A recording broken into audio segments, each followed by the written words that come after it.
What is up, everybody? It is Alex from Heavy New York calling from Zoom again, and this time we are here with Cliff of Lesotho. It is great to be able to talk with you. Thanks for being here. Yeah, thanks for having us, man, or having me at least. Appreciate it. Anytime, man, anytime. It's so awesome to have you here. Through the Dying Light, coming out April 7th. This record is instrumental bliss that really takes you on an epic journey. Was the Summer Wars EP that you released previously, was that meant to be kind of like the trailer or the preview, or maybe even sort of like the prequel to what this full length was going to be? Or is this like a new beginning for Lesotho in a way? That's a good question. I would say it's a little bit of both, to be quite honest with you. We didn't necessarily thematically try to make a link, but we feel that with just our growth as musicians and us having gotten together during the pandemic and doing shows more and writing together more, it's sort of a natural progression from where we were at the time that we put together Summer Wars. So this new album for us definitely is sort of I would say it's a center point for what the last 2 years have meant to us and what has essentially how we've evolved. That's how I describe it, at least. Did the making was there sort of like a formula that applied to the making of every song on this album, or did like the making of each song sort of like play by its own rules and more or less kind of like every song had its own unique approach? Again, I would say it's a little bit of both. The way that we try to structure things is we kind of generate this sort of loose narrative around our writing. And basically what we did was all right, we want to do a full length, what do we want the progression of that to be from beginning to end?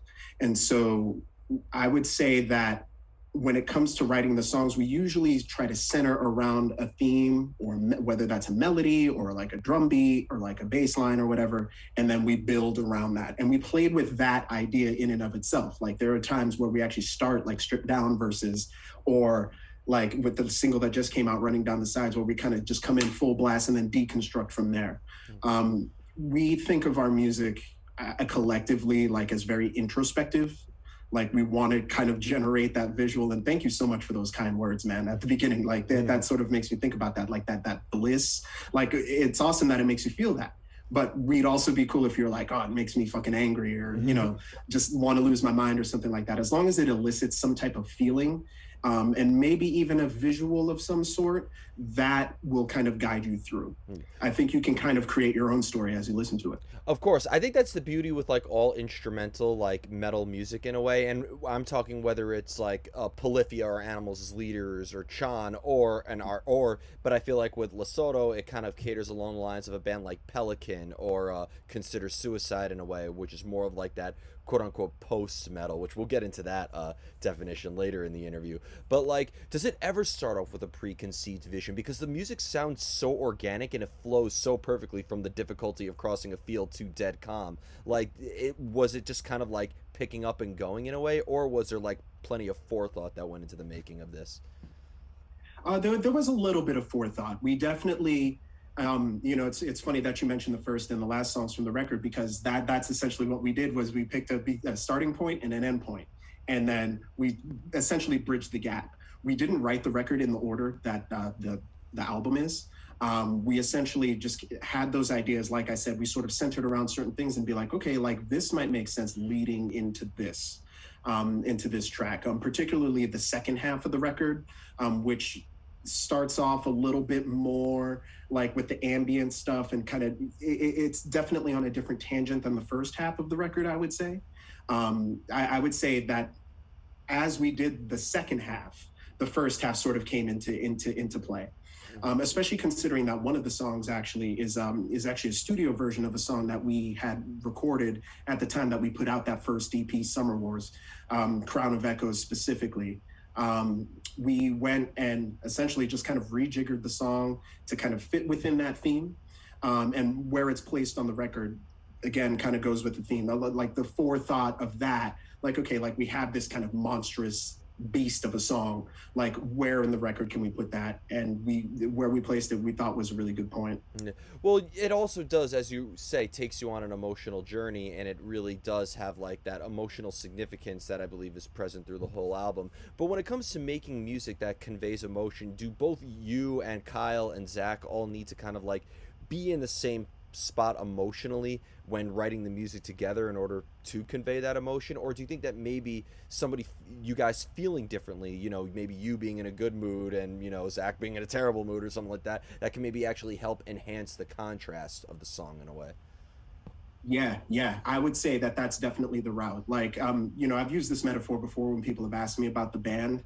Think of it kind of like a Venn diagram. Like, we each have our bubble, and it's that part in the center that is really the sweet spot and where we can find those ideas. There are times when we come to practice and like each of us are in like disparate moods.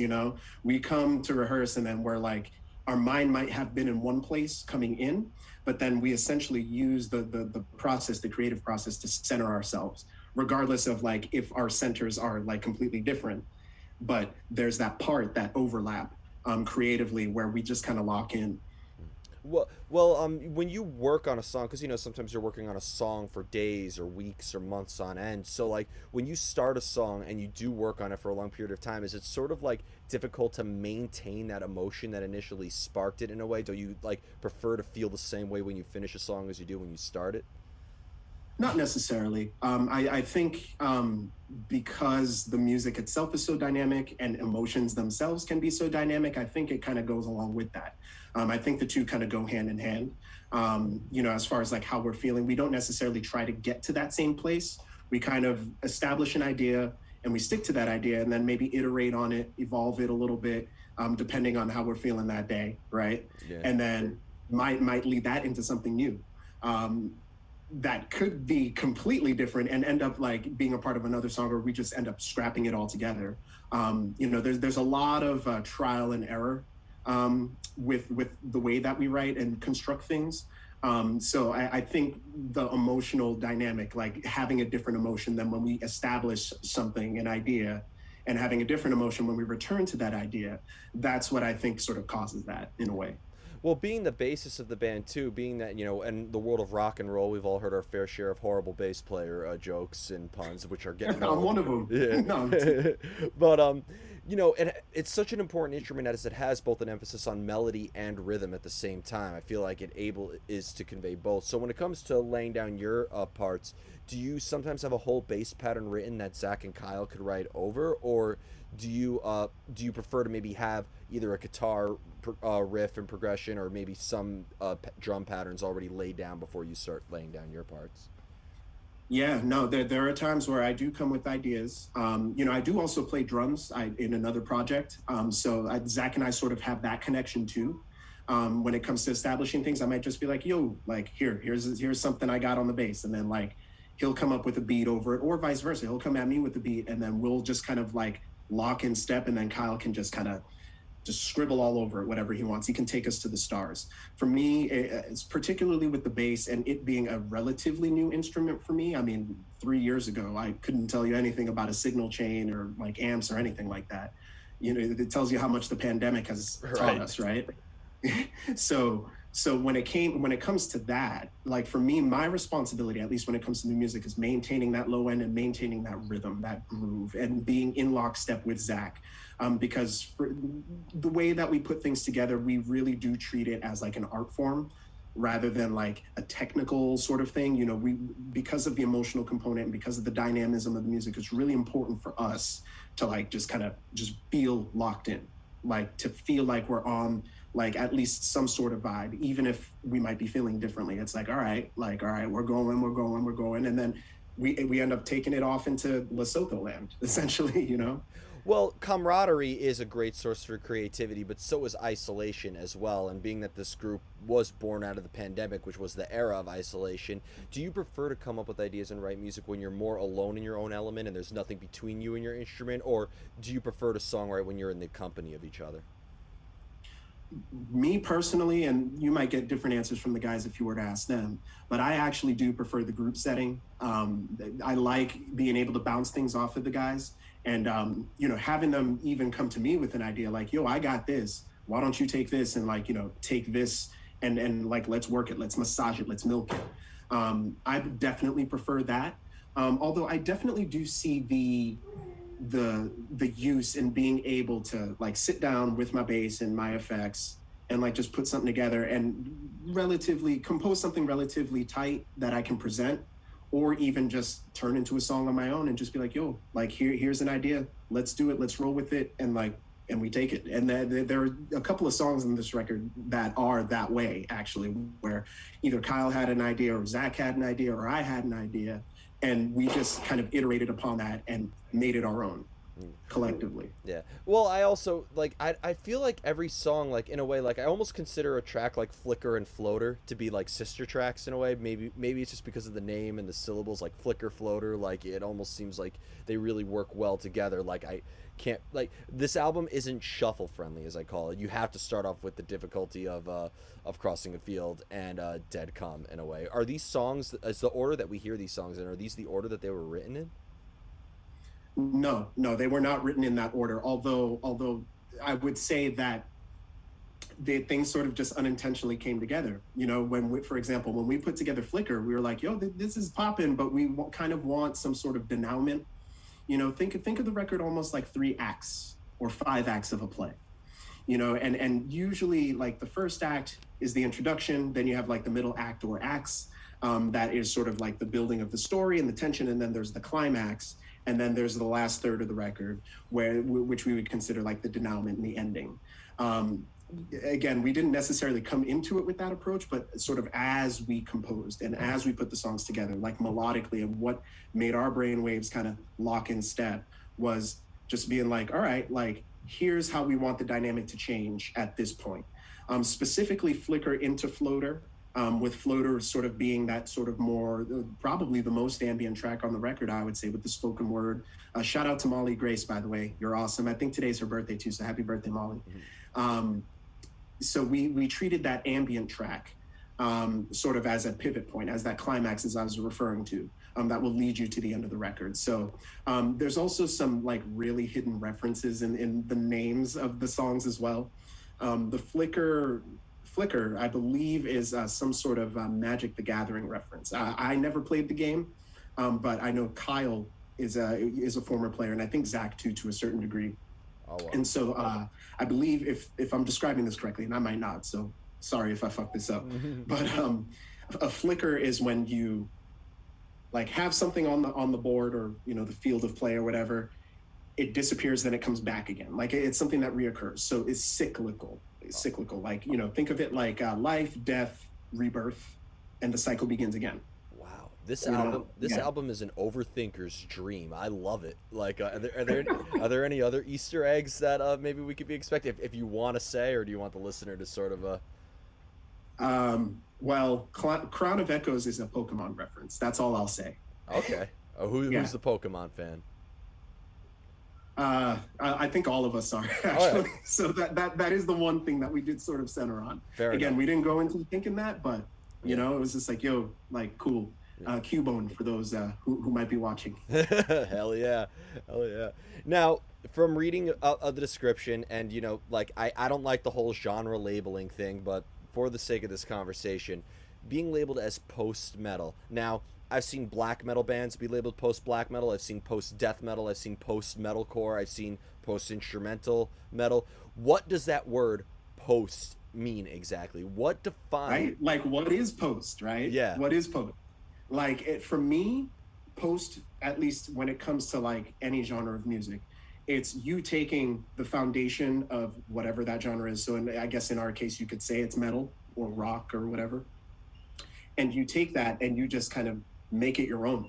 You kind of evolve it to become this thing that isn't quite metal, but isn't quite ambient, but isn't quite rock, you know, especially with us not having a vocalist. um for me, post, right, it's like post whatever.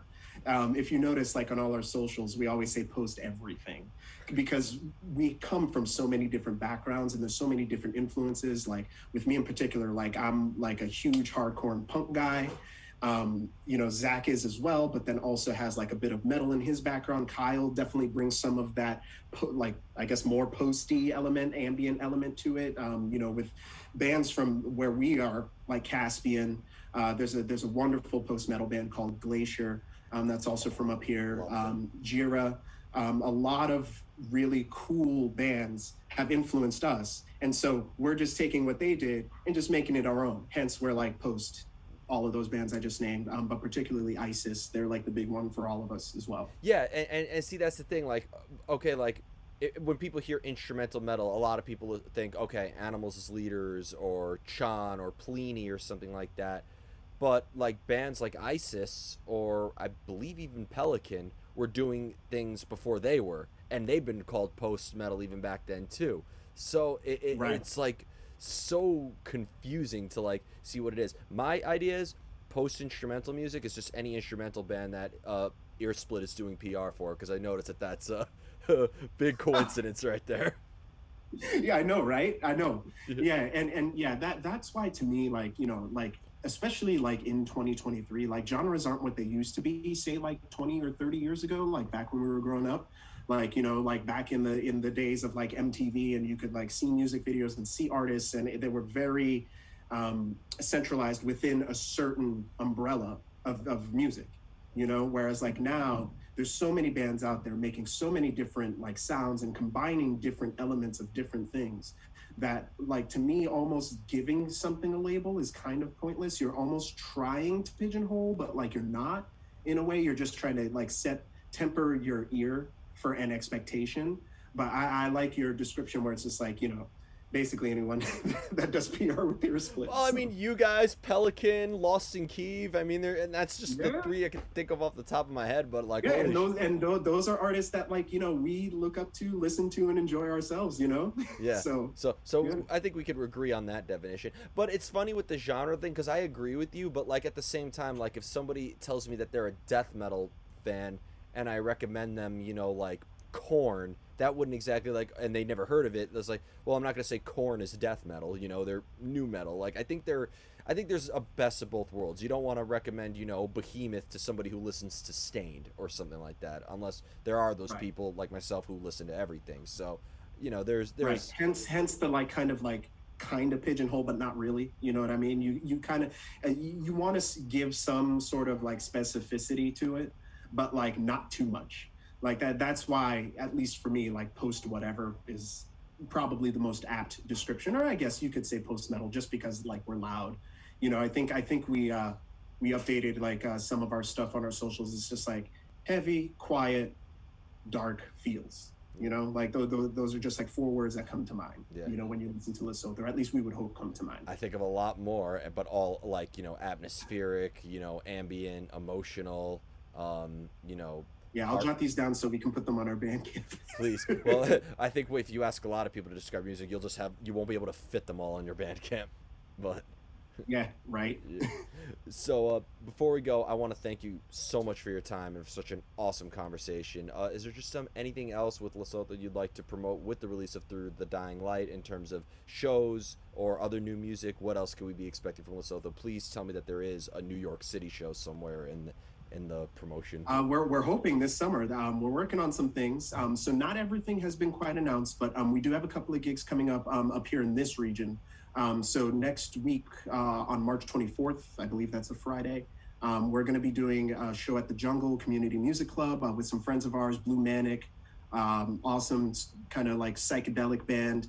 And we're also playing with a band called 8 Foot Manchild, who they describe themselves as doom brass. So it's like doom metal, but with like brass, with the brass section with horns and like trombones and stuff. It's actually really cool. That sounds Um, amazing. Also, in April, we have, I guess, kind of, we could call it a record release since it's just about when the record comes out. We're playing with The Sound That Ends Creation, Sunflower, some friends of ours, Karate Steve, and also Lotus Eater Machine, up here in Lowell, Massachusetts as well. The Jungle is in Somerville, by the way. I want to thank you so much for not only an awesome conversation, but for a fantastic album. Definitely, everybody check out Lesotho's Through the Dying Light. It is absolutely beautiful. Coming out April 7th of this year. This is Alex from Heavy New York, and we will see you next time.